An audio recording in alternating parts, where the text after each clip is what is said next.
vahaony oloko vahaony oloko fandarana natao ampahafantarana anao ny fomba fiady fandravana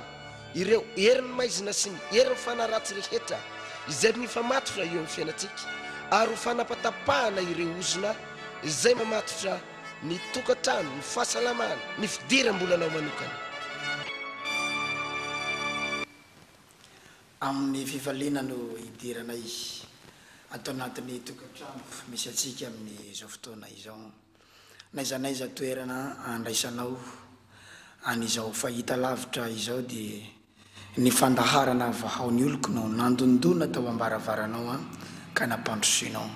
ny vedanan'ny tompo dia tononona ho amintsika mianakavy tsara Jesosy ary ny fahatsarany no ifampizaranay aminao androany alina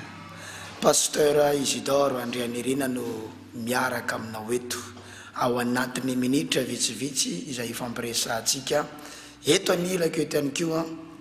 misy mpiara-miasa mahafinaritra madame Josia miarahabanao madame Josia miarahabanao pasteur ary miarahabantsika mpanaraka tsy tapaka nyity fandarana ity ye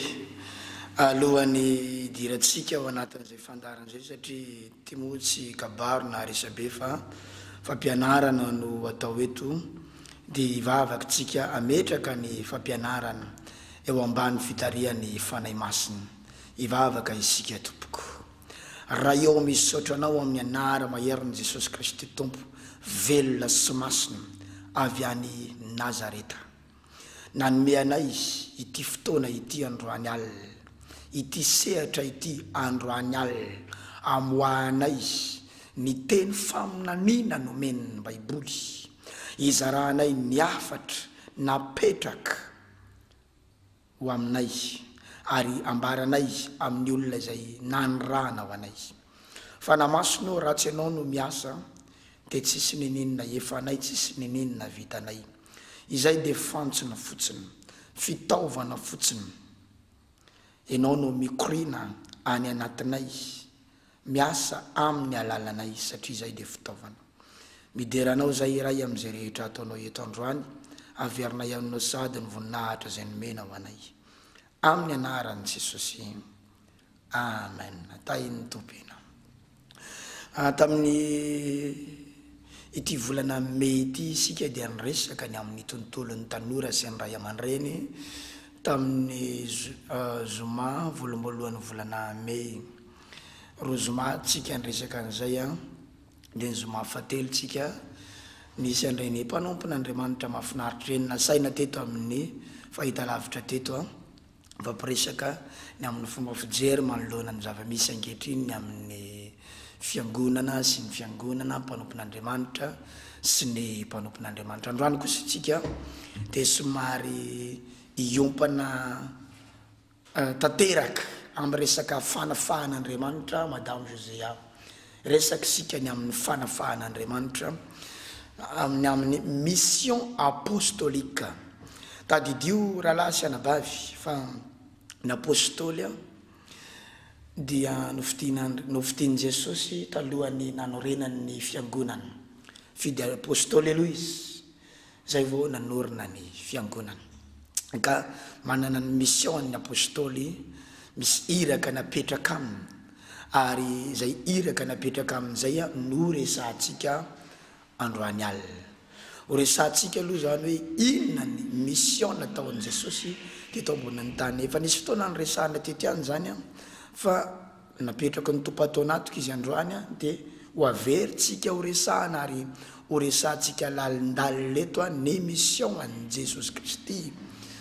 izay natongavany teto ambonin'ny tany ary raha miala teto izy dia mbola mitoy zany mission zany ary io mission io no ho resantsika androany dia ny mission apostolique dia ao amin'ny asan'ny apôstôly toko fa 10 andininy fa 9 amin'ny 30 ka hatramin'ny 8 amin'ny 30 no angatahako ovakinao madame Josia asan'ny apôstôly toko fa 10 ny andininy fahina amby telopolo amin'ny anaran'i Jesosy. Ianareo mahalala ny teny izay nampitondrainy ho an'ny zanak'Israely, mitory teny soa milaza fiadanana amin'ny alalan'i Jesosy Kristy. Izy no tompon'izao rehetra izao. Dia ilay teny natomboka hatrany Galilea ka notoriana tany Jodia rehetra tao aorianan'ny batisa izay nataon'i Jaona, dia ny amin'i Jesosy avy any Nazareta, izay nosoran'Andriamanitra tamin'ny fanamasina sy ny hery, sady nandehandeha nanao soa sy nahasitrana izay azon'ny herin'ny devoly, satria Andriamanitra nomba azy. Izay nosoran'Andriamanitra tamin'ny fanahy masina sy ny hery, sady nandehandeha nanao soa sy nahasitrana izay rehetra azon'ny herin'ny devoly, satria Andriamanitra no nomba azy. Nosorana i Jesosy Kristy teto Madame Josia, ary ny nanosorana azy dia Iasy, tsy titra zany.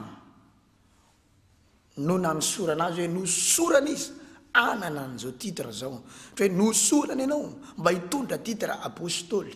nosorana ianao mba hitondra titra évangéliste, nosorana ianao mba hitondra titra pasteur. Tsy le resaka titra no tena nanosorana an Jesosy, fa asa, fonction. Nosorana tamin'ny fanamasina sy ny hery izy dia nandehandeha nanao soa ao anatin'izany fanaova-tsoa zany ny fitahina ny fiainany, famahana ny fiainan'ny olona izay miatrika zavatsarotra, manokatra lalana manoloana ny ady sarotra zay atrehan'ny olona, mamahany trosa zay mamatotra ny olona, mamerina ny tokantran'ny olona izay ny korontana amin'ny laoniny. Zay zany dia fanosorana nataon'Andriamanitra tamin'ny zany rehetrarehetra zany. Eka rehefa nisy zay fanosorana zay, dia ao anatin'ny ositra izay napetraka Andriamanitra tamin'i Jesosy io, ny fahaiza manao ny amin'ny fanafahana ny olona sy fanasitranana ny olona ary famahana ny problèman'ny olona maro samihafa. Dia tsy nosorana ihany izy anao soa, fa nosorana ihany koa izy asitrana izay rehetra azo ny herin'ny devoly. Zay rehetra azo nina hoe zay rehetra azo ny herin'ny devoly. Zay rehetra azo ny herin'ny devoly zany hoe ny devoly dia manana hery. Sy zavatra zay tsy eritreretin'ny olona sasany zay zavatra zay, satria misy olona mieritreritry ny devoly tsisy dikany, ny devoly zany tsy mahavita ninena, za tsy minomino an'ireny fanompotsapy reny, nefa tany afa tsy natokan'le zavatra nataony, tsy nino an'le izy mihitsy. Tsy fantatry ny olona fa misy heriny ny devoly, ary ao ambadika le fanompotsapy ao ny devoly no miasa ary maneho ny heriny, manapotika ny fiainan'ny olona. Ny devoly miasa amin'ny alalan'ny famosaviana ataon'ny olona, misy hery miasany amin'ny famosaviana ataon'ny olona. Dia tongotra ho fotsiny alain'ny olona dia asian'ny olona zavakafany, dia rehefa avy eo manomboka eo ianao misy fery ny tongotrao, misy vai ny tongotrao, misy problème ny tongotrao. Ary efa nisy olona vao vetivety nanantona mpanompon'Andriamanitra io, olona efa manana ny herin'Andriamanitra ary mandeha mitory ny tenin'Andriamanitra, fa narary izy zany. Dia rehefa narary izy, izy pastera marary daholo ny tanako rehetra iny, mararary ohatry ny tady voan'ny tazo, mararary ny andohako tsy mahazo hoaina mihitsy ivavao pastera. Nomboka ny vavaka nametra tanana dia nenjera tamin'ny tany izy. Rehefa nenjera tamin'ny tany izy dia nididiko tamin'ny fahefana ny fanahy maloto tao anatiny ny teny. Dia ny teny ny fanahy maloto izay izy dia niditra tao anatin'ity olona ity, tany amin'ny toerana nitoriny filazantsara tany. Ahoana ny fomba nidiranareo tato izy fa nomeny olona sakafo izy, dia tamin'ny alalana sakafo no nidirany. Dia nivavaka ho azy afaka izy. Mbola henoko indray hoe narary izy, dikan'izany mbola nisy zavatra niditra ndray ve asa mbola nisy fanatsy voatonona tamin'izah le nivavaka ho azy satria matetika le fanahy voatoninao ihany no miala rehefa misy vavaka atao reny de niverina nivavaka ho azy fanroany angamba efatrandro taorinan'le nivavaka ho azy mandamaka pandriny izy ao anaty body fotsy na ipetraka aza tsy vitany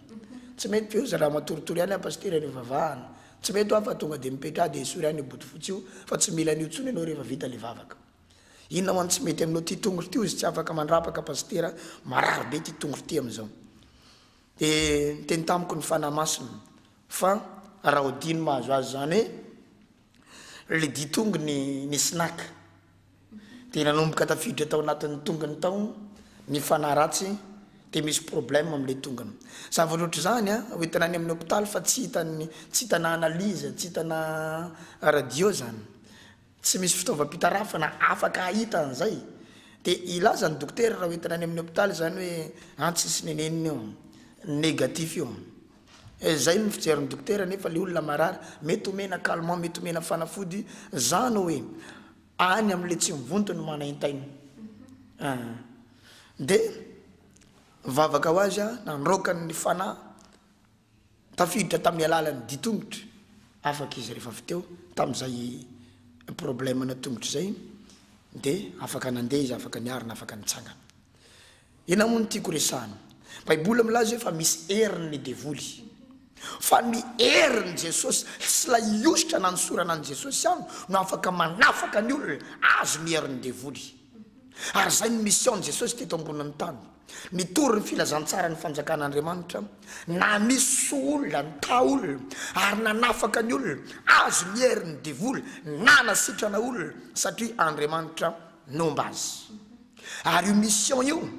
de napetrany tamin'ny apôstôly nomeny fahefana ihany koa ny apôstôly amoaka démonia anasitrana ny marary anao fahagagana hitory ny filazantsara ny fanjakan'Andriamanitra zay le mission apostolique ary tsy nijanona teo amin'ny apôstôly fa izay rehetra mino de nomeny jesosy an'le fahefana ihany koa hoe izao famantarana zao ny manaraka izay mino amoaka démonia amin'ny anarako hiteny amin'ny fiteny tsy mbola hainy andray mena rano zany hoe tsy atahotra fahavalo zany le mena rano resany hoe tsy bibilava fa devoly ametra tanana marary izy de ho sitrany reny